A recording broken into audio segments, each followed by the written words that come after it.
Conditional probability. Suppose we are running an experiment and we are interested in finding the probability of event A. And meanwhile, we learn about another event for the same experiment. Then, having this new knowledge of that event, we want to see how would that change the probability of our first event that we were interested in. So the conditional probability of event A, given that another event B has happened, is called conditional probability. And the formula for that is this. This is how we read this. The probability of event A, given that B has happened, or we say that the conditional probability of A given that B has happened. This is equal to the probability of A and B happen together jointly divided by the probability of B happening. Let's see an example for this. We're going to go back to our drawing a card example. Suppose we want to find the probability that you draw a card whether it was ace or not. And you draw the card. I look at your card and I saw that the card that you have picked is red. I'm not going to tell you whether it's an ace or not. I'm going to tell you that it's red. How would that information change the probability of you having an ace? So this is a conditional probability. We're going to use this formula. The probability of you drawing an ace, given that the color of the card that you have drawn is red. This is equal to number of ace and red. Number of ace and red is 2 divided by total number of red. 2 out plus 4, 24 is 26. So this is equal to 2 divided by 26, which is 1 out of 13, which is about 77 thousandths.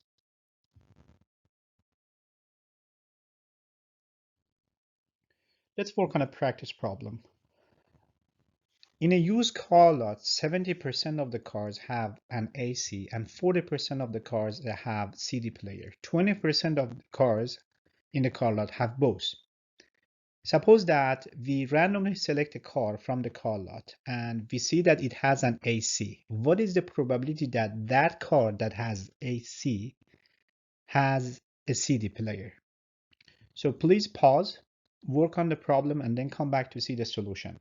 You should go step by step, define the events, and follow the formula and plug in the numbers and come back to see the solution. All right. This is the sample space for all our cars. We know that 70% of cars, they have AC. 40% of the cars, they have a CD. 20% of the cars, they have both a CD player and an AC. So the car that we have randomly selected, it already has an AC. What is the probability that it has a CD player? So this is a conditional probability. Having an AC is the new information, is the condition. Okay? So the probability that the car has a CD player, knowing that given that it already has an AC, according to conditional probability, is equal to the probability that the car has a CD and an AC divided by the probability that it has an AC. What is the probability that the car has a CD and an AC? That's 20%, right? 20%. So that's 20%. The probability that the car has an AC, that's 70%. So that's 20% divided by 70%, which is about 29%.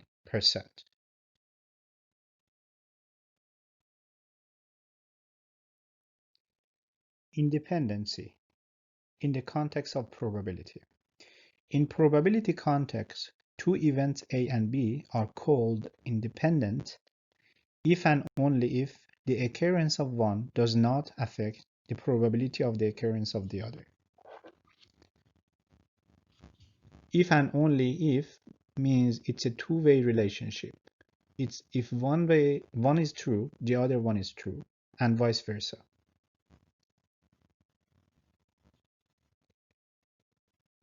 Here we are talking about the probability context. So any other definition that you know about the independency does not apply here. Okay, so only focus on this definition. So we say A and B are independent if probability of A given B or condition on B is equal to the probability of A. If this is true, then we say A and B are independent.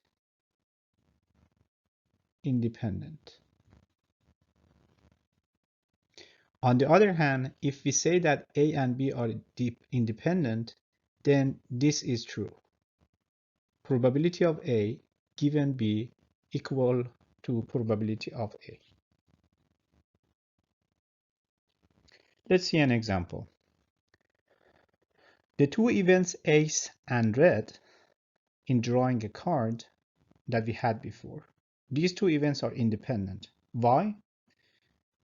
So we need to prove that this is true. The probability of ace given red is equal to probability of ace. Is this true?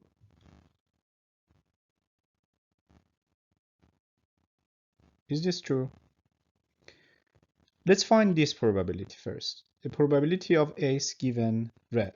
So that's the probability of ace given red is 2 out of 26 because it's equal to the number of ace and red, which we have 2 cards that are ace and red, and we have 26 cards that are red. So this is 2 out of 26. Now let's find the other one. The probability of ace. What is the probability of ace? The probability of ace is we have 4 ace cards and we have 52 cards. So this is equal to 2 out of 26. And as you see here, 2 out of 26 here, 2 out of 26 here. So these two are equal. The probability of ace given red is equal to the probability of ace. So we say ace and red are independent here. Now, let's look at another example which is not independent. The two events not independent, but they are dependent. When two events are not independent, they are called dependent. So if you remember the example that we have for the car lot, the events that the car has an AC and the other event the car has a CD, these two events are not independent, they are dependent. How so? So this means that this formula does not hold true for these two. Let's see if this is true. The probability of car having a CD, given that it already has an AC, is actually 28%. How so? Let's see. The probability of a car having a CD, given that it has an AC, is equal to the probability of CD and AC divided by the probability of AC. 20% of cars have both a CD and an AC, and 70% of cars have AC. So this would be equal to about 28, 26%, 29%. So this is true. Now, how about the other one, the probability of having a CD? We know that 40% of cars, according to the formula, according to the context of the problem, 40% of the cars have a CD. So one is 40%, the other is 29%, 28%. So this means that these two events are not independent. They actually are dependent. The next rule is multiplication. Multiplication rule states that for two events A and B, the probability of A and B is equal to probability of A given B multiplied by the probability of B. In multiplication rule, we have AND. In addition rule, we had OR. So the probability of A and B is equal to conditional probability of P given A given B multiplied by the probability of B. If A and B are independent from each other, then we can rewrite this formula as follows. The probability of A and B is equal to the probability of A multiplied by the probability of B. If A and B are independent, then we can write the following formula. So if A and B are independent, then we can write the formula P A and B equal to the probability of A multiplied by probability of B. Why? Because A and B are independent, that means that the probability of A given B is equal to the probability of A. Now replace probability of A given B by probability of A, and we get this formula. Let's see an example. Suppose in the drawing a card from a deck of cards example, we want to find the probability of getting an ace and red, meaning a red ace card. So this is our sample space. We have 26 red, 26 black cards, and 4 ace cards. We have 2 ace that are black and 2 ace that are red. So the probability of ace and red, according to the multiplication rule, is equal to the probability of ace given red multiplied by probability of red, which, because ace and red are independent, we can write it as the probability of ace multiplied by probability of red. The probability of getting an ace is 4 out of 52. The probability of getting a red is 26 out of 52, which is equal to 2 divided by 52.